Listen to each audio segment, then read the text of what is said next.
చేస్తున్నారు. అసలు ముఖ్యమంత్రి గారి టర్నే ఇంకా రాలే. ఇప్పుడు నేను మాట్లాడుతున్నాను, ఇప్పటికి కూడా ఇంకా మాట్లాడలే. అట్లాంటిది ముఖ్యమంత్రి గారు మాట్లాడేసినట్టు, ప్రతి జిల్లాలో పార్టీ కోసం ఏదో ఎకరం భూమి కేటాయించేసినట్టు, తర్వాత ఎస్సీ కమిషన్ కి సంబంధించింది ఏదో రద్దు చేసేస్తున్నట్టు, ఇవన్నీ కూడా కథనాలుగా బ్రేకింగ్ న్యూస్ లెక్క లేకపోతే స్క్రోలింగ్స్ అని వేసి మరి వారు కాంగ్రెస్ పార్టీ మీద బురద చల్లేటటువంటి ఈ యొక్క ప్రయత్నాలు దయచేసి ఆపుకోవాలి. దీంట్లో ఏవి కూడా వాస్తవాలు లేవు.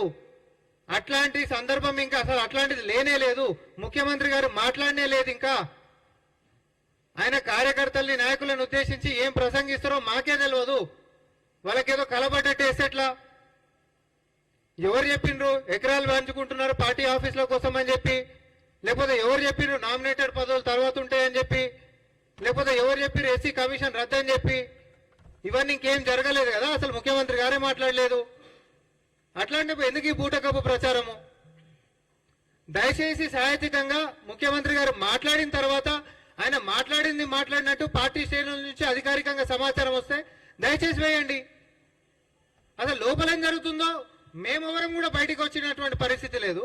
అట్లాంటిది కథనాలుగా బురద చల్లేటటువంటి ప్రయత్నం దేనికోసము? దయచేసి ఇది మా విజ్ఞప్తి. ఎందుకంటే ఒక్కరు వేస్తే అవన్నీ నిజాలు అనుకొని నెక్స్ట్ సోషల్ మీడియా మాధ్యమాల్లోకి మిగతా ప్లాట్ఫామ్స్ లోకి వెళ్ళిపోతుంటది. ఎందుకంటే ఒక ప్రముఖ ఛానల్ ఇట్లాంటి పనులు చేయడం అనేటటువంటిది అది సరైనటువంటి విషయం కాదు. దయచేసి ఇది మా విజ్ఞప్తి. వెంటనే మీరు ఆపాల్సిందిగా మేము కోరుకుంటున్నాము.